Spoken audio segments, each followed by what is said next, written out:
Hello learners, कैसे हैं आप लोग। I hope you all are doing great. हम लोग अपकमिंग एग्जाम के लिए पॉलिटी के चैप्टर वाइज एमसीक्यू को डिस्कस कर रहे हैं, जिसका ये सेकंड पार्ट है, जिसमें आज हम लोग डिस्कस करेंगे मेकिंग ऑफ द कॉन्स्टिट्यूशन के बारे में। यदि आप लोगों को सेशन हेल्पफुल लगे तो प्लीज़ वीडियो को लाइक करिएगा, साथ ही चैनल को सब्सक्राइब करिएगा। पहला क्वेश्चन है इसमें, भारत की संविधान सभा का परामर्शदाता कौन था, मतलब कि संवैधानिक सलाहकार कौन थे। तो इसमें हो जाएगा BN राव। यदि हम बात करें संविधान सभा की तो इसके परामर्शदाता मतलब कि संवैधानिक सलाहकार ये थे BN राव, और सभा के वरिष्ठतम सदस्य कौन थे, ये थे डॉक्टर सच्चिदानंद सिन्हा, और इन्हें ही संविधान का अस्थायी अध्यक्ष भी नियुक्त किया गया था। लेकिन 11 दिसंबर 1946 को डॉक्टर राजेंद्र प्रसाद को स्थायी अध्यक्ष मतलब कि परमानेंट हेड नियुक्त किया गया था, तथा BN राव को संवैधानिक सलाहकार नियुक्त किया गया। तो कॉन्स्टिट्यूशन असेंबली के अध्यक्ष कौन थे, तो इसमें हो जाएगा डॉक्टर राजेंद्र प्रसाद। अस्थायी अध्यक्ष कौन थे, वो थे डॉक्टर सच्चिदानंद सिन्हा, और वही सबसे वरिष्ठतम सदस्य भी थे। नेक्स्ट क्वेश्चन है, निम्नलिखित घटनाओं पर विचार कीजिए और इन्हें सही कालानुक्रम में व्यवस्थित करना है। तो प्रारूप समिति की नियुक्ति कब की गई थी, ये की गई थी 29 अगस्त 1947 को। और नेक्स्ट है, भारतीय संविधान पारित कब हुआ था। तो पारित होना और लागू होना दोनों अलग अलग बातें हैं। तो पारित हुआ था ये 26 नवंबर 1949 को, और भारतीय संविधान लागू कब हुआ था, तो ये हुआ था 26 जनवरी 1950 को। और यदि बात करें संविधान सभा की पहली बैठक कब हुई थी, तो ये हुई थी 1946 को, 9 दिसंबर 1946 को। तो इसमें 4 पहले आएगा, फिर 1 आएगा, फिर उसके बाद सेकंड आएगा, फिर थर्ड आएगा। तो 4, 1, सेकंड, थर्ड, इसमें हो जाएगा ऑप्शन डी। तो संविधान सभा की पहली बैठक हुई थी 9 दिसंबर 1946 को, और प्रारूप समिति की नियुक्ति की गई थी 29 अगस्त 1947 को, और प्रारूप समिति के अध्यक्ष थे डॉक्टर BR अम्बेडकर। और भारतीय संविधान पारित हुआ था 26 नवंबर 1949 को, और भारतीय संविधान लागू हुआ था ये 26 जनवरी 1950 को। 1946 में गठित संविधान सभा के बारे में निम्नलिखित में से कौन सा कथन सही है। तो इसमें पहला है, जो सभी मेंबर थे ये भारतीय राष्ट्रीय कांग्रेस तथा मुस्लिम लीग द्वारा संयुक्त रूप से मनोनीत किए गए थे। नहीं, ये सही नहीं है। और सभी सदस्य ब्रिटिश सरकार द्वारा मनोनीत किया गया था, ये भी सही नहीं है। जो अधिकतर सदस्य थे वो प्रांतीय विधानसभाओं द्वारा निर्वाचित किया गया था, यही ऑप्शन सी सही है। तो इसमें हो जाएगा ऑप्शन सी, जो अधिकतर मेंबर थे मतलब कि जो संविधान सभा के ज़्यादातर मेंबर थे ये प्रांतीय विधानसभाओं द्वारा निर्वाचित किए गए थे। नेक्स्ट क्वेश्चन है कि भारत के संविधान का प्रारूप तैयार करने वाली संविधान सभा के सदस्यों को इन्हें चुना गया था विभिन्न प्रांतों की विधानसभाओं के द्वारा।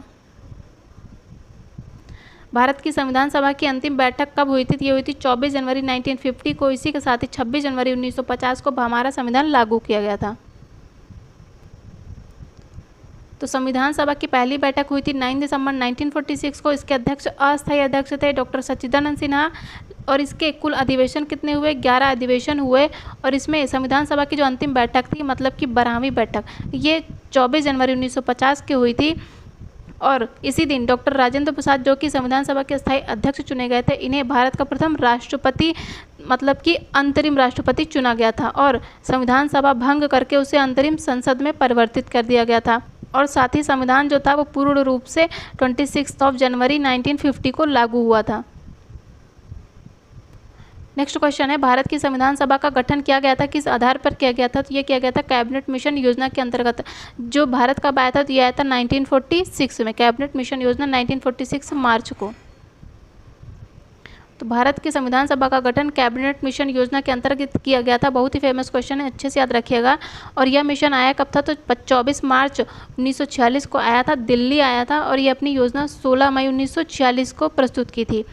साथ ही मंत्रिमंडलीय मिशन की सिफारिश थी कि संविधान सभा में प्रांतों का प्रतिनिधित्व जनसंख्या के अनुपात हो, जिसमें सामान्यतः एक प्रतिनिधि का निर्वाचन 10 लाख जनसंख्या के आधार पर हो। नेक्स्ट क्वेश्चन है कि कैबिनेट मिशन योजना के अंतर्गत संविधान निर्मात्री परिषद में प्रत्येक प्रांत को आवंटित जो सदस्य संख्या थी वो निर्धारित करने के लिए एक प्रतिनिधि कितनी संख्या के अनुपात में था। तो अभी हम लोगों ने पढ़ा वो 10 लाख जनसंख्या के अनुपात में था। इसमें हो जाएगा ऑप्शन बी 10 लाख व्यक्ति। कैबिनेट मिशन द्वारा प्रस्तावित अंतरिम सरकार में कुल कितने मेंबर थे, तो इसमें टोटल 14 मेंबर थे। जो कैबिनेट मिशन द्वारा प्रस्तावित अंतरिम सरकार में लॉर्ड माउंटबेटन ये अध्यक्ष थे और इसमें जवाहरलाल नेहरू एक उपाध्यक्ष थे। इसके अतिरिक्त टोटल इसमें 14 मेंबर थे, जिसमें वल्लभ भाई पटेल थे, बलदेव सिंह थे, जॉन मथाई, सी राजगोपालाचारी, C.H. भाभा, डॉक्टर राजेंद्र प्रसाद, अरोड़ा आसफ अली, जगजीवन राम, लियाकत अली खां, I.I. चुंदरीकर, अब्दुल रफ निस्तार, जोगेंद्र नाथ मंडल, गजनफर अली खां आदि शामिल थे। और प्रथम अंतरिम सरकार की घोषणा ये 24 अगस्त 1946 को की गई थी। कैबिनेट मिशन आया कब था? तो यह आया था 24 मार्च को। कैबिनेट मिशन योजना 1946 में भारत के लिए प्रस्तावित किया गया था। तो इसमें हो जाएगा कमजोर केंद्र सहित संघात्मक सरकार। तो कैबिनेट मिशन योजना 1946 में आई थी और इसने भारत के लिए कमजोर केंद्र सहित संघात्मक सरकार के गठन का प्रस्ताव दिया था और इसमें ब्रिटिश भारत और प्रांतों को मिलाकर संघ की स्थापना का प्रस्ताव भी था। साथ ही कैबिनेट मिशन योजना में भारतीय रियासतों को शामिल न होने की छूट भी दे दी गई थी और कुछ राष्ट्रीय हितों के विषयों को छोड़कर अन्य सभी विषयों को प्रांतों के अधिकार क्षेत्र में रखने का प्रस्ताव भी दिया था। ये बहुत इंपॉर्टेंट क्वेश्चन है कि इसने भारतीय रियासतों को क्या शामिल न होने की छूट दे दी थी। निम्नलिखित में से कौन संविधान सभा का एक गैर कांग्रेसी मेंबर था? तो ये हो जाएंगे डॉक्टर B.R. अम्बेडकर और यही प्रारूप समिति के अध्यक्ष भी थे। Doctor B.R. अम्बेडकर संविधान सभा में एक गैर कांग्रेसी मेंबर थे और डॉक्टर अम्बेडकर संविधान सभा के सदस्य के रूप में कहाँ से निर्वाचित हुए थे पूछता है, तो ये हुए थे मुंबई से। निम्नलिखित में से कौन से दल का प्रतिनिधित्व भारत की संविधान निर्मात्री सभा में नहीं किया गया था? तो इसमें हो जाएगा लिबरल पार्टी, मतलब कि Hindu Mahasabha, communist party, schedule caste federation का प्रतिनिधित्व संविधान निर्मात्री सभा में था लेकिन लिबरल पार्टी का नहीं था। तो भारत की संविधान निर्मात्री सभा में लिबरल पार्टी का प्रतिनिधित्व नहीं था और हिंदू महासभा के थे श्यामा प्रसाद मुखर्जी जो कि बंगाल से निर्वाचित हुए थे, तथा शेड्यूल कास्ट फेडरेशन से आए थे B.R. अम्बेडकर जो कि बम्बई से निर्वाचित हुए थे और कम्युनिस्ट पार्टी के थे सोमनाथ लहड़ी, ये भी बंगाल से थे। भारतीय संविधान सभा के प्रथम दिन के अधिवेशन मतलब कि फर्स्ट डे सेशन की अध्यक्षता किसके द्वारा की गई थी? तो ये की गई थी डॉक्टर सच्चिदानंद सिन्हा। इन्हें ही संविधान सभा का अस्थायी अध्यक्ष भी नियुक्त किया गया था। और संविधान सभा की पहली बैठक हुई कब थी? तो ये हुई थी 9 दिसंबर 1946 को। तो संविधान सभा का पहला सत्र कब हुआ था? ये हुआ था 9 दिसंबर 1946 को। कितने सत्र हुए थे? तो टोटल 11 सत्र हुए थे। जो संविधान सभा थी इसमें प्रांतीय संविधान समिति के अध्यक्ष कौन थे? ये थे सरदार पटेल जी।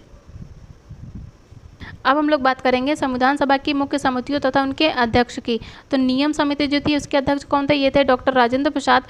संचालन समिति के अध्यक्ष थे ये भी डॉक्टर राजेंद्र प्रसाद थे, तथा राज्यों के लिए समझौता समिति के अध्यक्ष थे जवाहरलाल नेहरू और प्रारूप समिति के अध्यक्ष थे डॉक्टर B.R. अम्बेडकर, तथा और सलाहकार समिति के अध्यक्ष थे सरदार वल्लभ भाई पटेल जी। तथा सलाहकार जो समिति थी इसके 2 उप समितियाँ भी थी। कौन कौन से? एक थी मूल अधिकार उप समिति, दूसरी थी अल्पसंख्यक उप समिति। तो मूल अधिकार उप समिति थी इसके अध्यक्ष थे J.B. कृपलानी जी तथा अल्पसंख्यक उप समिति के अध्यक्ष थे H.C. मुखर्जी। साथ ही संघ शक्ति समिति के अध्यक्ष थे जवाहरलाल नेहरू और संघ संविधान समिति के अध्यक्ष थे ये भी जवाहरलाल नेहरू और प्रांतीय संविधान समिति के अध्यक्ष थे सरदार वल्लभ भाई पटेल जी। संविधान सभा का संवैधानिक सलाहकार किसे नियुक्त किया गया था? तो ये थे डॉक्टर B.N. राव। संवैधानिक सलाहकार थे B.N. राव तथा सलाहकार समिति के अध्यक्ष थे सरदार पटेल जी। तो यहाँ कंफ्यूज नहीं होइएगा। तो 11 दिसंबर 1946 को बैठक हुई थी। इसमें जो समितियां और उप समितियां तथा संविधान सभा के अध्यक्ष की सहायता के लिए सर बेनेगल एन राव को मतलब B.N. राव को संविधान सभा का संवैधानिक सलाहकार नियुक्त किया गया था। और जो संविधान सभा थे इसके संवैधानिक सलाहकार B.N. राव ने अक्टूबर 1947 में ही संविधान का पहला प्रारूप तैयार किया गया था। तो क्वेश्चन में आए कि पहला प्रारूप किसके द्वारा तैयार किया गया था? तो ये तैयार किया गया था B.N. राव जी के द्वारा। और जो संविधान का पहला प्रारूप तैयार किया गया था उसमें 243 आर्टिकल तथा 13 अनुसूचियाँ थी। साथ ही 29 अगस्त 1947 को ही संविधान सभा ने एक प्रारूप समिति का निर्वाचन किया जिसमें डॉक्टर B.R. अम्बेडकर को समिति के सभापति नियुक्त किए गए। और प्रारूप समिति के सदस्यों में कितने मेंबर थे? तो ये टोटल 7 मेंबर थे। कौन कौन से? Doctor B.R. अम्बेडकर जो कि प्रारूप समिति के अध्यक्ष थे, N. गोपाल स्वामी अय्यर, अल्लादी कृष्ण स्वामी अय्यर, कन्हैया लाल मणिक लाल मुंशी तथा सैयद मोहम्मद सादुतुल्लाह और N. माधव राव। एन माधवराव की नियुक्ति की गई थी बीएल मित्र के स्थान पर। और टीटी कृष्णामाचारी, इन्हें भी 1948 में डीपी खेतान की मृत्यु के पश्चात नियुक्त किया गया था टीटी कृष्णामाचारी को। तो अच्छे से याद रखिएगा, ज़्यादातर नाम कृष्ण जी के नाम पर ही हैं, तो आप लोग बस कुछ भी ट्रिक लगा के याद रखिएगा कि एन गोपालास्वामी अय्यर, आह्लाद कृष्णस्वामी अय्यर, कन्हैयालाल मणिकलाल मुंशी, माधवराव, टी कृष्णामाचारी तथा एक ही थे जो कि मुस्लिम मेंबर थे, सैयद मोहम्मद सादतुल्लाह, और BR अम्बेडकर जो कि अध्यक्ष थे।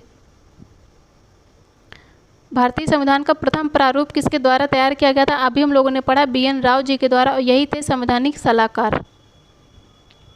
संविधान पांडुलेखन समिति का निम्न में से कौन सा एक मेंबर नहीं था?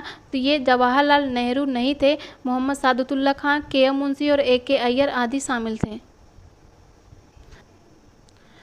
तो कौन संविधान के प्रारूप समिति के मेंबर नहीं थे? एन गोपालास्वामी अय्यर थे, आह्लाद कृष्णस्वामी अय्यर थे। अभी हम लोगों ने पढ़ा कृष्ण जी के नाम पर है, तो गोपाल और कृष्ण ये दोनों लोग थे। जवाहरलाल नेहरू और सरदार पटेल जी नहीं थे। तो इसका हो जाएगा 1 और 2, मतलब option C is the right option. Next question है, संविधान सभा ने डॉक्टर BR अम्बेडकर की अध्यक्षता में प्रारूप समिति का गठन कब किया गया था? तो ये किया गया था 29 अगस्त 1947 को। संविधान निर्मात्री सभा की झंडा समिति के अध्यक्ष कौन थे? तो ये थे डॉक्टर राजेंद्र प्रसाद। तो जो संविधान निर्मात्री सभा थी उसके झंडा समिति के अध्यक्ष थे डॉक्टर राजेंद्र प्रसाद जी, और इस समिति के द्वारा ही 22 जुलाई 1947 को पिंगली वेंकैया द्वारा डिजाइन किया गया था भारतीय ध्वज को। तो ये भी याद रखिएगा कि जो भारतीय हमारा ध्वज है, हमारा तिरंगा है, इसे किसके द्वारा डिजाइन किया गया है? ये किया गया है पिंगली वेंकैया जी के द्वारा। और इसे स्वीकार कब किया गया था? तो ये किया गया था 22 जुलाई 1947 को। भारतीय नागरिकों के मूल अधिकारों को अंतिम रूप देने के लिए संविधान निर्मात्री सभा द्वारा जो नियुक्त की गई थी समिति, उसके अध्यक्ष कौन थे? तो ये थे सरदार पटेल जी। जो भारतीय संविधान के मूल अधिकारों को अंतिम रूप देने के लिए भारतीय संविधान द्वारा जो समिति की गठन किया गया था उसके अध्यक्ष कौन थे? ये थे सरदार वल्लभ भाई पटेल जी, और संविधान सभा के सलाहकार समिति के अध्यक्ष भी सरदार पटेल जी थे।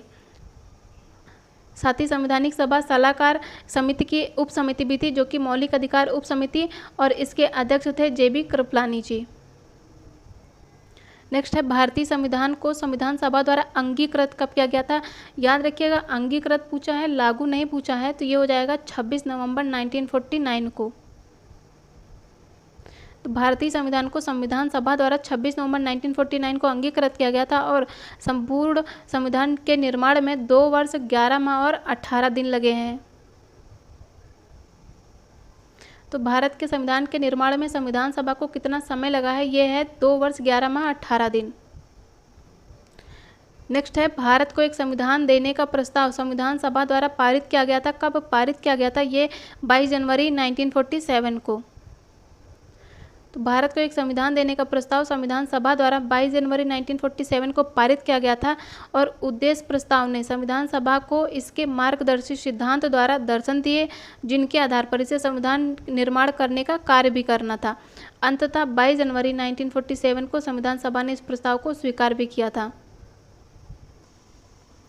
नेक्स्ट है, भारतीय संविधान के विषय में निम्नलिखित में से कौन सा कथन किसका है? तो भारतीय संविधान अधिक कठोर तथा अधिक लचीले के मध्य एक अच्छा संतुलन स्थापित करता है। ये किसके द्वारा कहा गया है? तो ये कहा गया है केसी व्हीयर के द्वारा। निम्नलिखित कथनों में से कौन सा कथन सही नहीं है? तो KM मुंशी संविधान सभा का प्रारूप बनाने वाली समिति के मेंबर थे, करेक्ट है। संविधान सभा द्वारा भारतीय संविधान स्वीकार किया गया है, ये भी सही है। और बलवंत राम मेहता समिति रिपोर्ट 1957 द्वारा पंचायती राज की संस्तुति की गई है, ये भी सही है। संविधान के मूल अधिकारों का संरक्षक भारत का राष्ट्रपति है, गलत है, क्योंकि राष्ट्रपति ना होकर ये है सुप्रीम कोर्ट। नेक्स्ट है, कथन दिया है कि संविधान सभा कांग्रेस थी और कांग्रेस ही भारत था। ये किसके द्वारा कहा गया है? ये कहा गया है ऑस्टिन के द्वारा। नेक्स्ट क्वेश्चन है, निम्न में से कौन भारत के प्रथम कानून मंत्री थे? ये हो जाएंगे डॉक्टर BR अम्बेडकर, ये भारत के प्रथम कानून मंत्री थे। तो अंतरिम सरकार में योगेंद्र नाथ मंडल ये प्रथम विधि मंत्री थे, लेकिन स्वतंत्र भारत के प्रथम विधि मंत्री थे डॉक्टर BR अम्बेडकर। कथन दिया है कि भारत का एक लिखित संविधान है, करेक्ट है। और इसका कारण यह है कि भारत में एक संविधान सभा थी। इसका कारण भी सही है और इसकी व्याख्या भी करता है, क्योंकि भारत में एक संविधान सभा थी जिसके कारण ही भारत का एक लिखित संविधान है। तो इसका हो जाएगा ऑप्शन ए। भारतीय संविधान सभा में कुल कितनी महिला सदस्य थी? तो ये हो जाएगा 15 मेंबर थी। मोस्ट फेमस क्वेश्चन है, कई बार पूछा गया है ये। अब तो नाम भी पूछना है तो नाम भी याद रखिएगा कि भारतीय संविधान सभा मतलब कि इंडियन कॉन्स्टिट्यूएंट असेंबली में कुल 15 महिला थी। कौन कौन सी थी? विजय लक्ष्मी पंडित, राजकुमारी अमृत कौर जी, सरोजनी नायडू, सुचेता कृपलानी, पूर्णिमा बनर्जी, लीला राय जी, दुर्गाबाई, हंसा मेहता, कमला चौधरी, रेणुका राय जी तथा मालती चौधरी, दक्ष यानी बेलायुधन और बेगम एजाज रसूल तथा एनी मस्करीनी और अम्मू स्वामीनाथन जी। संविधान सभा में भारतीय संविधान का तृतीय वाचन कब प्रारंभ किया गया था? तो यह किया गया था 14 नवंबर 1949 को। तृतीय वाचन की बात की गई है। एक एक शब्द पे ध्यान दीजिएगा कि एक एक शब्द यहाँ पे महत्वपूर्ण है। एक एक शब्द में क्वेश्चन बदल जाता है, तो अच्छे से इसको याद रखिएगा कि अंगीकृत किया गया था, पारित कब किया गया था, प्रथम वाचन, द्वितीय वाचन, तृतीय वाचन, सब अच्छे से याद रखिएगा कि संविधान सभा में भारतीय संविधान का तृतीय वाचन कब प्रारंभ हुआ? तो ये हुआ 14 नवंबर 1949 को। तो संविधान सभा पर तीसरी बार 14 नवंबर 1949 से विचार होना शुरू किया गया था और डॉक्टर बी आर अम्बेडकर ने the constitution as settled by the assembly be passed प्रस्ताव पेश किया और संविधान के प्रारूप को पेश करके इस प्रस्ताव को 26 नवंबर 1949 को पारित किया था। नेक्स्ट चैप्टर हम लोग डिस्कस करेंगे संविधान पर विदेशी प्रभाव मतलब कि फॉरेन इफेक्ट्स ऑन कॉन्स्टिट्यूशन। तो भारत के संविधान पर क्या क्या फॉरेन इफेक्ट्स हुए उनको डिस्कस करेंगे। तो पहला क्वेश्चन इसमें कि कथन दिया है, क्या आप मुझे एक भी स्वतंत्र देश दिखा सकते हैं जहां पृथक मताधिकार हो? अंग्रेज जा चुके हों परंतु वे शरारत छोड़ गए हैं। निम्नलिखित में से किसने उपयुक्त वाक्य को संविधान सभा के बहस में कहा गया था? किसके द्वारा कहा गया? तो ये कहा गया था सरदार वल्लभ भाई पटेल जी के द्वारा। भारतीय संविधान ने राज्य के नीति निर्देशक तत्वों को किस देश के संविधान से लिया है? तो ये लिया गया है आयरलैंड से।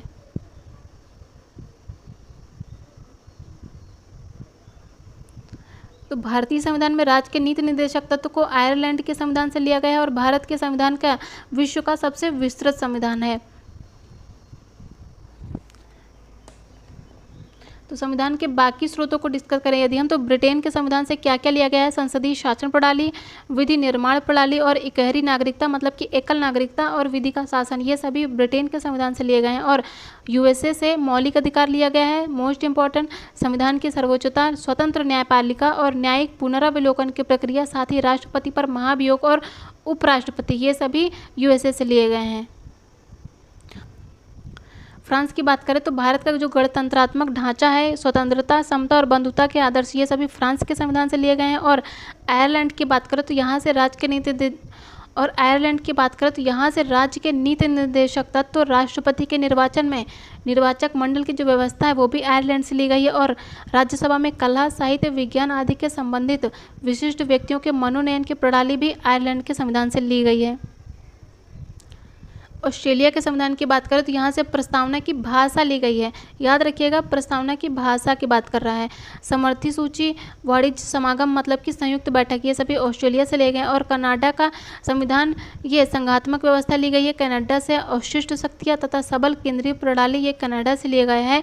और जर्मनी के संविधान से आपातकाल में जो राष्ट्रपति के मौलिक अधिकार संबंधित शक्ति है, बेसिकली जो आपातकाल है वो जर्मनी से लिया गया है।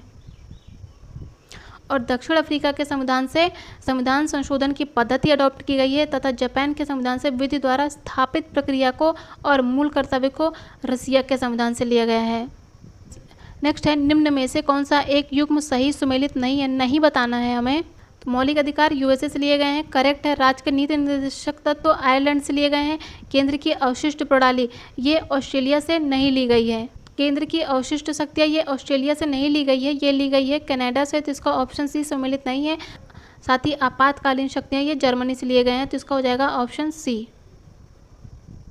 भारतीय संविधान में वर्णित मौलिक अधिकार की अवधारणा कहाँ से ली गई है? ये यूएसए से ली गई है।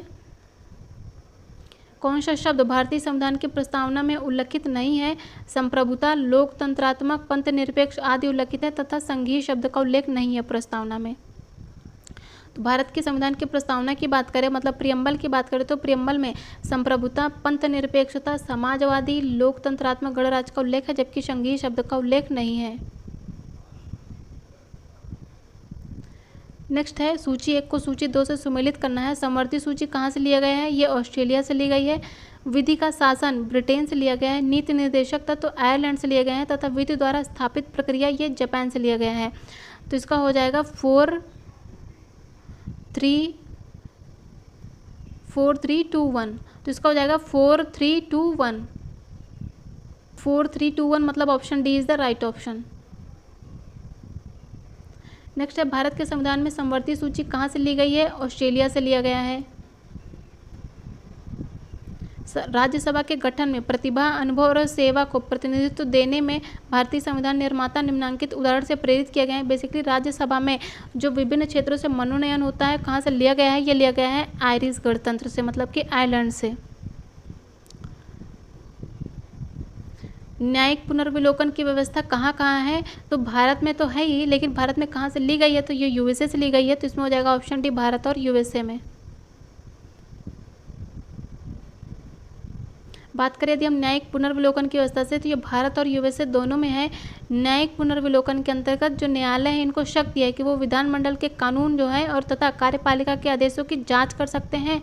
यदि वे कानून अथवा आदेश संविधान के विरुद्ध हैं तो और उनको असंवैधानिक और अवैध भी घोषित कर सकते हैं। और भारतीय संविधान द्वारा उच्चतम न्यायालय तथा उच्च न्यायालय दोनों को 13 आर्टिकल 32 और आर्टिकल 226 में न्यायिक पुनर्विलोकन की शक्ति भी दी गई है। भारतीय संविधान में मौलिक कर्तव्यों को कहाँ से लिया गया है? ये लिया गया है रसिया के संविधान से। तो सोवियत संघ मतलब कि रूस के संविधान से स्वर्ण सिंह समिति की सिफारिश को स्वीकार करते हुए 42वें संवैधानिक संशोधन अधिनियम 1976 द्वारा संविधान में एक नया भाग, कौन सा भाग 4A जोड़ा गया, जिसमें एक आर्टिकल, कौन सा आर्टिकल 51 का में नागरिकों के लिए 10 मूल कर्तव्य का विशेष प्रावधान किया गया। कितने? 10 मूल कर्तव्य। और प्रेजेंट में आर्टिकल 51 का के अंतर्गत मौलिक कर्तव्य की कुल संख्या कितनी है? 11 हो गई है। जो 11वां मूल कर्तव्य है ये आर्टिकल 51 का क्लॉज 86 संवैधानिक संशोधन 2002 के तहत जोड़ा गया है। भारत के संविधान में उल्लेखित मौलिक कर्तव्यों को कहाँ से ग्रहण किया गया है? तो ये किया गया है सोवियत रूस के संविधान से। भारतीय कानून के अनुच्छेद 14 में प्रयुक्त वाक्यांश कानून के समक्ष समानता किस संविधान से उद्धृत है? तो ये है ब्रिटेन के संविधान से लिया गया है, कानून के समक्ष समानता। आर्टिकल 14 में प्रयुक्त शब्द कानून के समक्ष समानता का अर्थ है कि भारत के राज्य में किसी भी व्यक्ति को कानून के समक्ष समानता या कानून के समान संरक्षण से वंचित नहीं करेगा। और जो कानून का समान संरक्षण है ये अमेरिका के संविधान से लिया गया है। नेक्स्ट है सूची 1 को सूची 2 से सुमेलित करना है। तो कानून के समक्ष समानता ये कहाँ से लिया गया है? ये लिया गया इंग्लैंड से।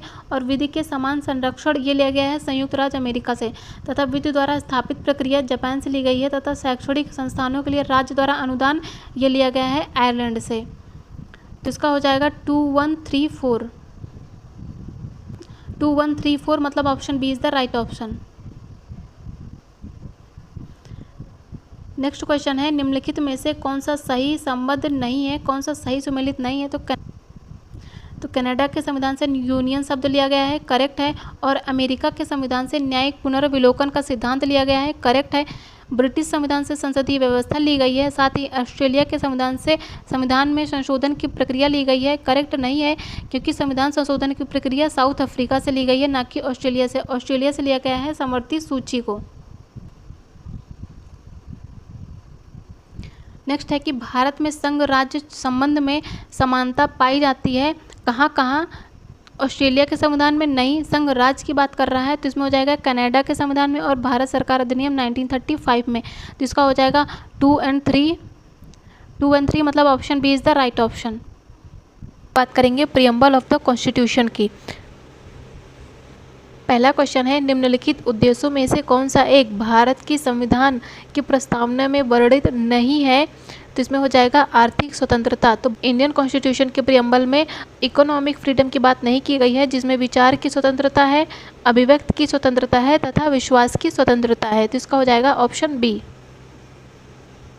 यदि हम भारतीय संविधान के प्रियम्बल की बात करें तो प्रियम्बल में आर्थिक स्वतंत्रता वर्णित नहीं है और इसमें 5 प्रकार की स्वतंत्रता का उल्लेख है। याद रखिएगा, टाइप से पूछता है, अच्छे से इसको याद रखिएगा कौन कौन से टाइप्स हैं। इवन सीक्वेंस से भी लगाने को आता है। तो इसमें है विचार की स्वतंत्रता, अभिव्यक्ति की स्वतंत्रता, धर्म, विश्वास और उपासना की स्वतंत्रता। साथ ही इसमें प्रियम्बल में 3 प्रकार के न्याय हैं। कौन कौन से? सामाजिक, आर्थिक और राजनीतिक न्याय हैं तथा 2 प्रकार की समानता है। कौन कौन सी? प्रतिष्ठा और अवसर की समानता। तो ये तीनों चीज़ें याद रखिएगा कि 5 प्रकार की स्वतंत्रता, 3 प्रकार के न्याय तथा 2 प्रकार की समानता का उल्लेख है हमारे प्रियम्बल में। भारतीय संविधान की प्रस्तावना में किसके सभी नागरिकों को कौन सा न्याय प्रदान करने की व्यवस्था की गई है? न्याय की बात कर रहा है। तो अभी हम लोगों ने पढ़ा 3 प्रकार के न्याय हैं। कौन कौन सा है? सामाजिक न्याय है, आर्थिक न्याय है तथा राजनीतिक न्याय है। भारतीय संविधान की उद्देशिका में कितने प्रकार की न्याय की व्यवस्था की गई है? अभी हम लोगों ने पढ़ा 3 प्रकार का न्याय। कौन कौन सा? सामाजिक, राजनीतिक और आर्थिक न्याय। निम्नलिखित मामलों में से किसमें भारत के सर्वोच्च न्यायालय ने प्रस्तावना को भारतीय संविधान का भाग नहीं बताया है? नहीं पूछा है, तो इसमें हो जाएगा option number B, Berubari case. तो बात करें यदि हम लोग बेरुबारी केस की, तो बेरुबारी केस में भारत का जो सुप्रीम कोर्ट था, इसने जो प्रियम्बल है उसको भारतीय संविधान का भाग नहीं बताया है, इसलिए यह न्यायालय में परिवर्तनीय नहीं है।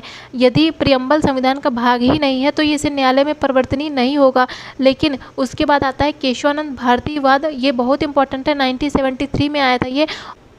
तो केशवानंद भारतीवाद में सुप्रीम कोर्ट ने प्रस्तावना को भारतीय संविधान का हिस्सा माना है। तो केशवानंद भारतीवाद में सुप्रीम कोर्ट ने प्रस्तावना को भारतीय संविधान का हिस्सा माना है, लेकिन जो बेरुबारी केस था उसमें सुप्रीम कोर्ट ने प्रियम्बल को संविधान का भाग नहीं माना है। ये दोनों चीज़ें अलग अलग है, अच्छे से इसको याद रखिएगा। नेक्स्ट क्वेश्चन है, किस वाद के फैसले में सुप्रीम कोर्ट ने सर्वप्रथम घोषित किया कि उद्देशिका संविधान का हिस्सा नहीं है? अभी हम लोगों ने पढ़ा तो ये था बेरुबारी का मामला। लेकिन केशवानंद में क्या कहा था कि प्रियम्बल संविधान का भाग है। और केशवानंद आया कब था? तो ये आया था 1973 में। अच्छे से इसको याद रखिएगा। नेक्स्ट पॉइंट है कि संविधान की प्रस्तावना का विधिक स्वरूप क्या है? तो इसमें हो जाएगा ऑप्शन बी, ये लागू नहीं किया जा सकता। जो संविधान की प्रस्तावना है ये लागू नहीं की जा सकती है। तो क्यों नहीं लागू की जा सकती? इसका रीज़न ये है कि संविधान की प्रस्तावना, इसका विधिक स्वरूप ये है कि ये लागू नहीं किया जा सकता। क्यों? क्योंकि जो सुप्रीम कोर्ट है उसने बेरुबारी वाद में 1960 में प्रियम्बल को संविधान का अंग नहीं माना था, लेकिन फिर केशवानंद भारतीवाद आया, उसमें प्रस्तावना को संविधान का अंग माना है।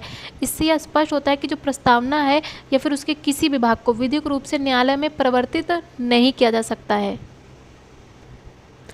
भारत का संविधान सबसे अधिक और लंबा है, करेक्ट है।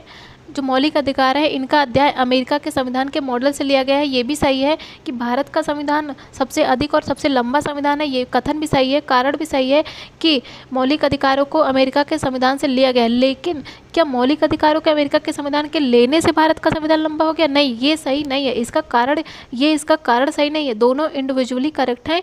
तो इसका हो जाएगा ऑप्शन बी। निम्नलिखित में से किस एक का भारतीय संविधान की प्रस्तावना में उल्लेख नहीं किया गया है? तो इसमें हो जाएगा संघात्मक। इसका उल्लेख नहीं है। संप्रभु, समाजवादी और गणतंत्र का उल्लेख किया गया है भारत की प्रस्तावना में। किस वर्ष में भारत के एक संविधान की प्रस्तावना में 2 शब्द समाजवादी और पंथ निरपेक्ष जोड़े गए थे? तो ये हो जाएगा 1976 में किया गया था 42nd अमेंडमेंट। उसी के तहत ही प्रस्तावना में समाजवादी और पंथ निरपेक्ष शब्द जोड़े गए थे। 42nd कॉन्स्टिट्यूशन अमेंडमेंट एक्ट द्वारा 1976 में भारतीय संविधान की प्रस्तावना में समाजवादी, पंथ निरपेक्ष और अखंडता शब्द जोड़े गए थे और संविधान की प्रस्तावना को भारतीय संविधान की आत्मा भी कहा गया। भारतीय संविधान के 42वें संवैधानिक संशोधन द्वारा प्रस्तावना में क्या क्या जोड़ा गया था? तो इसमें जोड़ा गया था समाजवादी और धर्मनिरपेक्ष। नेक्स्ट पॉइंट है धर्मनिरपेक्ष और समाजवादी, ये प्रस्तावना में कब जोड़े गए थे? तो ये जोड़े गए थे 42nd अमेंडमेंट एक्ट 1976 के तहत। 26 नवंबर 1949 को अंगीकृत भारतीय संविधान की प्रस्तावना में क्या क्या शब्द सम्मिलित नहीं थे? दैट मीन्स कि इन्हें बाद में जोड़ा गया होगा। तो अभी हम लोगों ने पढ़ा कि कौन कौन से शब्द को प्रियम्बल में जोड़ा गया था 42nd अमेंडमेंट के तहत, जो थे समाजवादी, अखंडता और पंथ निरपेक्ष। तो इसका हो जाएगा 1, 2 एंड 3, मतलब कि option A is the right option. इसका मतलब कि गणराज्य शब्द 26 नवंबर 1949 को जब संविधान अंगीकृत किया गया था तब गणराज्य शब्द का उल्लेख था। भारत के संविधान में संबंधित निम्नलिखित कथनों पर विचार कीजिए। जो संपूर्ण शक्ति है इसका मूलभूत स्रोत जनता है, करेक्ट है भारत के संविधान के बारे में। लेकिन भारतीय संघ ये राज्यों की कृति है, ये सही नहीं है। जो लोग हैं, भारत के लोग हैं, ये संविधान के अंतर्गत सामाजिक, आर्थिक तथा राजनीतिक न्याय का उपभोग करते हैं। अभी हम लोगों ने पढ़ा है कि 3 प्रकार के न्याय हैं, तो इसका तीसरा भी सही है। और फोर्थ की बात करें कि जो संविधान है ये सब लोगों की प्रतिष्ठा और अवसर की समानता के लिए आश्वस्त है। तो अभी हम लोगों ने पढ़ा 2 प्रकार की समानता है, तो इसका 4 भी सही है। तो इसका हो जाएगा 1, 3 एंड 4। 1, 3 एंड 4 मतलब option C is the right option. Bharat के संविधान की प्रस्तावना में कितने प्रकार के न्याय, स्वतंत्रता और समानता एवं भ्रातृत्व का उसी क्रम में उल्लेख किया गया है। अभी हम लोगों ने पढ़ा कितने प्रकार के न्याय हैं, 3 प्रकार के न्याय हैं, 5 प्रकार की स्वतंत्रता है, 2 प्रकार की समानता है तथा भ्रातृत्व है 1 टाइप का। तो इसका हो जाएगा 3, 5, 2, 1 मतलब option A is the right option. Next point है कि भारत के संविधान की उद्देशिका में कितने प्रकार के न्याय की व्यवस्था की गई है। 3 प्रकार के न्याय हैं। कौन कौन से न्याय हैं? सामाजिक, राजनीतिक और आर्थिक न्याय। नेक्स्ट पॉइंट है कि भारतीय संविधान की प्रस्तावना में प्रयुक्त न्याय शब्द अभिव्यक्त करता है। तो इसमें सामाजिक, आर्थिक और राजनीतिक 3 प्रकार के न्याय का उल्लेख है। नेक्स्ट पॉइंट है निम्नलिखित में से कौन भारतीय संविधान की प्रस्तावना में उल्लेखित नहीं है। तो धार्मिक न्याय का उल्लेख नहीं किया गया है, सामाजिक, राजनीतिक और आर्थिक न्याय का उल्लेख मिलता है। भारत के संविधान के आमुख का लक्ष्य उसके सभी नागरिकों के लिए सुनिश्चित करना है क्या? सामाजिक और आर्थिक न्याय, करेक्ट है। विचार तथा अभिव्यक्ति की स्वतंत्रता, ये भी सही है। अवसर की समानता तथा व्यक्ति की प्रतिष्ठा, तो इसका हो जाएगा ऑल ऑफ द एबव। तो इसमें हो जाएगा ऑप्शन डी। भारत की संविधान की प्रस्तावना सभी भारतीय नागरिकों को निम्न में से कौन सा एक उपलब्ध कराने के लिए वायदा नहीं करती है। तो इसमें पूजा की समानता नहीं है, बेसिकली इसमें सामाजिक न्याय है, राजनीतिक न्याय है तथा विचार की स्वतंत्रता है। नेक्स्ट क्वेश्चन है कि भारत के संविधान की प्रस्तावना में समानता का प्रावधान है। कौन कौन सी समानता है? वेतन की समानता नहीं, इसमें है प्रतिष्ठा और अवसर की समानता। तो इसका हो जाएगा 2 एंड 3 मतलब option C is the right option. भारतीय संविधान की प्रस्तावना में कितने प्रकार की स्वतंत्रता का वर्णन है। तो इसमें हो जाएगा 5 प्रकार की स्वतंत्रता, हम लोग पीछे भी देख चुके हैं। निम्नलिखित में से कौन एक भारत के संविधान की प्रस्तावना का भाग नहीं है। तो इसमें हो जाएगा समाजवाद, ये भी प्रियम्बल में है। व्यक्ति की गरिमा, ये भी प्रियम्बल में है तथा राष्ट्र की एकता अखंडता, ये भी प्रियम्बल का भाग है। लेकिन योजनाबद्ध विकास ये प्रियम्बल का भाग नहीं है। भारत की संप्रभुता के संबंध में निम्नलिखित में से कौन सा कथन सही है। भारत राष्ट्रमंडल का मेंबर है, करेक्ट है। राष्ट्रमंडल की सदस्यता के कारण भारत की संप्रभुता कम हो जाती है, ये सही नहीं है। तो इसका हो जाएगा ऑप्शन ए मतलब only 1 is the right option. यदि हम बात करें संप्रभु शब्द की, तो संप्रभु का मतलब यह है कि भारत ना ही किसी अन्य देश पर निर्भर है और ना ही किसी अन्य देश का डोमिनियन है। तो भारत के ऊपर कोई और शक्ति नहीं है, इसका मतलब ये है। और यह अपने आंतरिक और बाह्य मामलों का निस्तरण करने के लिए क्या है? स्वतंत्र है। और वर्ष 1949 में भारत ने राष्ट्रमंडल की सदस्यता स्वीकार की थी और ब्रिटेन को इसका प्रमुख माना था। यदि राष्ट्रमंडल की सदस्यता की बात करें तो राष्ट्रमंडल की सदस्यता स्वैच्छिक है, बाध्यकारी नहीं है, ये भी याद रखिएगा। और संविधान से अलग यह घोषणा किसी भी तरह से भारतीय संप्रभुता को प्रभावित नहीं करती है कि भारत राष्ट्रमंडल का मेंबर है या फिर नहीं है, या फिर भारत के राष्ट्रमंडल के मेंबर होने से भारत की संप्रभुता कम हो जाती है। प्रेजेंट में राष्ट्रमंडल की बात करें तो राष्ट्रमंडल में 56 कंट्री हैं। नेक्स्ट पॉइंट है कि भारतीय संविधान के निर्माण में संबंधित निम्नलिखित में से कौन सा कथन सही है। पंडित नेहरू के उद्देश्य प्रस्ताव का जो संविधान सभा द्वारा स्वीकार किया गया था संविधान के निर्माण पर असर है, करेक्ट है।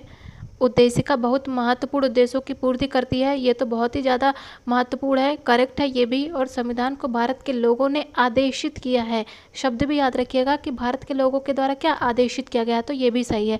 और फोर्थ की बात करें कि जो राज्य का मुखिया है इसको लोग प्रत्यक्ष रूप से निर्वाचित करते हैं, तो ये सही नहीं है। जो राज्य के मुखिया को लोग प्रत्यक्ष रूप से नहीं, ना कि अप्रत्यक्ष रूप से निर्वाचित करते, तो इसका हो जाएगा 1, 2 एंड 3 मतलब option A is the right option. Next point है कि भारत के संविधान के निर्माताओं का मत निम्नलिखित में से किस में प्रतिबिंबित होता है। तो ये होता है, हमें देखने को मिलता है उद्देशिका में। निम्नलिखित में से कौन एक भारतीय संविधान के उद्देश्यों को प्रतिबिंबित करता है। तो ये करता है संविधान की प्रस्तावना। 26 जनवरी 1950 को भारतीय गणतंत्र की सही संवैधानिक स्थिति क्या थी?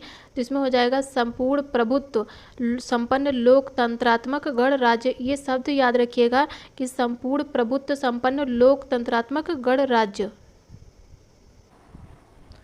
नेक्स्ट पॉइंट है कि भारत के संविधान की उद्देशिका में शब्दावली किस क्रम में दी गई है? तो ये है संपूर्ण प्रभुत्व संपन्न समाजवादी पंथ निरपेक्ष तथा लोकतंत्रात्मक गणराज्य। ये इसी क्रम में, इसको याद रखिएगा, सीक्वेंस में लगाने को आता है तो ये सबसे ज़्यादा महत्वपूर्ण है। संविधान की प्रस्तावना के अनुसार भारत क्या है? तो भारत एक संप्रभु समाजवादी धर्मनिरपेक्ष लोकतांत्रिक गणराज्य है। नेक्स्ट है कि भारतीय संविधान के किस भाग में आर्थिक न्याय को संविधान का लक्ष्य घोषित किया गया है? तो ये किया गया है प्रस्तावना और साथ ही नीति निर्देशक सिद्धांत में। नेक्स्ट है कि किस वाद में उच्चतम न्यायालय ने धारणा प्रस्तुत की थी कि उद्देशिका संविधान का भाग है? तो इसमें हो जाएगा ऑप्शन सी, बोम्मई बनाम यूनियन ऑफ इंडिया। सबसे पहले उच्चतम न्यायालय द्वारा निर्णय दिया गया था बेरूबारी का, जो कि 1960 में आया था, जिसमें कहा गया था, सुप्रीम कोर्ट के द्वारा कहा गया था कि उद्देशिका संविधान का अंग नहीं है। लेकिन उसके बाद बोम्मई बनाम यूनियन ऑफ इंडिया आए, जिसमें उच्चतम न्यायालय ने यह निर्धारित किया कि जो उद्देशिका है ये संविधान का भाग है। लेकिन इसके बाद आए केशवानंद भारती बनाम केरल राज्य, जो कि 1973 में आया। इसमें भी उद्देशिका को क्या संविधान का भाग माना है। नेक्स्ट हम लोग बात करें कि सुप्रीम कोर्ट के कौन से निर्णय में यह तय हुआ कि प्रस्तावना संविधान का अंग है। ये अंग है की बात की गई थी, तो इसमें हो जाएगा ऑप्शन बी, केशवानंद भारती बनाम स्टेट ऑफ केरल। नेक्स्ट है कि भारत के संविधान में उद्देशिका का विचार कहाँ से लिया गया है? तो ये लिया गया है यूएसए के संविधान से। उद्देशिका के विचार की बात की गई, यदि उद्देशिका के भाषा की बात की जाए तो वो ली गई है ऑस्ट्रेलिया के संविधान से। तो भारतीय संविधान में उद्देशिका, जिसे प्रस्तावना भी कहा जाता है, इसका स्रोत अमेरिकी संविधान से लिया गया है। प्रस्तावना या कि उद्देशिका संविधान के परिचय या फिर भूमिका को कहते हैं। साथ ही एएन पालकीवाला के द्वारा प्रस्तावना को संविधान का परिचय पत्र भी कहा गया है और ऑस्ट्रेलिया से उद्देशिका की भाषा ली गई है। नेक्स्ट है कि भारतीय संविधान का कौन सा भाग संविधान की आत्मा कहलाता है? तो ये हो जाएगा उद्देशिका। संवैधानिक उपचारों का अधिकार, इसे संविधान की आत्मा कहा गया है डॉक्टर BR अम्बेडकर जी के द्वारा। तो भारतीय संविधान की प्रस्तावना को संविधान की आत्मा कहा गया है, लेकिन KM मुंशी ने इसे राजनीतिक जन्मपत्री कहा है और डॉक्टर BR अम्बेडकर ने संवैधानिक उपचारों का अधिकार, मतलब आर्टिकल 32 के अंदर जिसकी व्यवस्था की गई है, इसे संविधान की आत्मा कहा है। नेक्स्ट है निम्नलिखित कथनों पर विचार कीजिए। भारत एक लोकतांत्रिक राज्य व्यवस्था है, करेक्ट है। भारत एक प्रभु सत्ता संपन्न राज्य है, ये भी करेक्ट है। भारत में लोकतांत्रिक समाज है, ये भी करेक्ट है। और भारत एक कल्याणकारी राज्य है, तो ये भी सही है। तो इसका हो जाएगा ऑल ऑफ द एबव, मतलब option D is the right option. Next point है कि निम्नलिखित में से कौन भारत को धर्मनिरपेक्ष राज्य वर्णित करता है? तो ये करती है हमारी संविधान की प्रस्तावना। भारत के संदर्भ में निम्न में से कौन धर्मनिरपेक्ष शब्द का सही भाव व्यक्त करता है? तो इसका मतलब हो जाएगा कि भारत का धर्मनिरपेक्ष का मतलब है कि भारत में राज्य का कोई धर्म नहीं है। निम्न में से किसे पंथ निरपेक्ष राज्य कहा जाएगा? तो वह राज्य जिसका कोई धर्म ना हो और जो धर्म के आधार पर भेदभाव ना करता हो। इसलिए भारत क्या है? एक पंथ निरपेक्ष राज्य है। नेक्स्ट पॉइंट है कि भारतीय संविधान की प्रस्तावना में किन जिन आदर्शों और उद्देश्यों की रूपरेखा दी गई है, उनकी आगे व्याख्या की गई है। तो वो कहाँ की गई है? तो ये मूल अधिकारों, राज्य के नीति निर्देशक सिद्धांतों और मौलिक कर्तव्यों में की गई है। नेक्स्ट पॉइंट है कि निम्नलिखित में से कौन एक भारतीय संविधान का दर्शन नहीं है? तो कल्याणकारी राज्य है, समाजवादी राज्य भी है भारत में राजनीतिक समानता भी है, लेकिन भारत एक साम्यवादी राज्य नहीं है। तो इसका हो जाएगा ऑप्शन डी। नेक्स्ट पॉइंट है कि भारत के सर्वोच्च न्यायालय ने संविधान के आधारभूत ढांचे के सिद्धांत को स्पष्ट किया है। तो ये किया गया है केशवानंद भारती बाद 1973 में। इसी में कहा गया है कि प्रस्तावना संविधान का भाग है और उसमें संशोधन भी किया गया जा सकता है, लेकिन साथ ही क्या होगा कि इसके संविधान के आधारभूत ढांचे में कोई भी परिवर्तन ना हो। नेक्स्ट पॉइंट है कि निम्नलिखित में से किस वाद में भारतीय संविधान के मूल ढांचे की अवधारणा प्रतिपादित की गई है? तो ये की गई थी केशवानंद भारती बनाम केरल राज्य में, जो कि ऑप्शन में नहीं है, तो इसलिए हो जाएगा इसका ऑप्शन डी।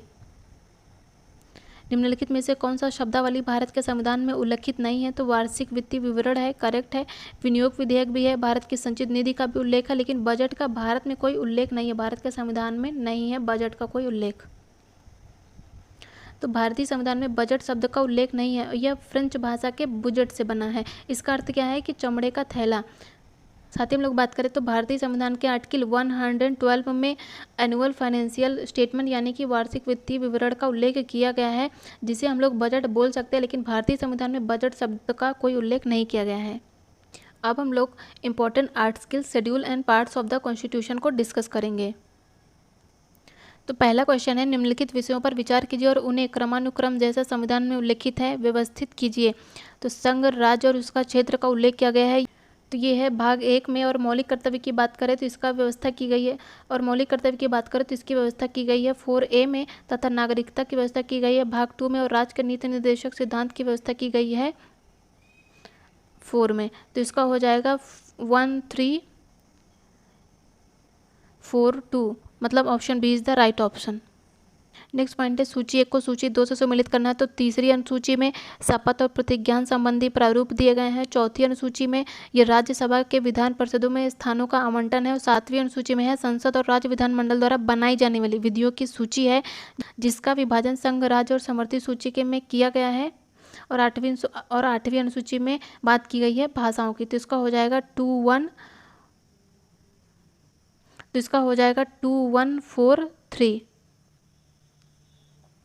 2143 मतलब option C is the right option. Next point है कि भारतीय संविधान का कौन सा अनुच्छेद देवनागरी लिपि में हिंदी को संघ की राजभाषा के रूप में मान्यता देता है। तो ये है आर्टिकल 343। नेक्स्ट पॉइंट है कि भारतीय संविधान का अनुच्छेद 371 कुछ भारतीय राज्यों के लिए विशेष प्रावधान करता है। निम्नलिखित में से नीचे दिए गए राज्यों में से कौन इस आर्टिकल के अंतर्गत नहीं आता है। तो इसमें केरल नहीं आता है, इसमें महाराष्ट्र और गुजरात शामिल है, लेकिन केरल शामिल नहीं है। तो इसका हो जाएगा ऑप्शन सी। नेक्स्ट पॉइंट है कि भारत के संविधान के अंतर्गत निम्नलिखित में से किस सूची में दल बदल विरोधी अधिनियम का प्रावधान किया गया है। तो ये किया गया है 10वीं अनुसूची में, जिसे 1985 में 52nd अमेंडमेंट के द्वारा जोड़ा गया था।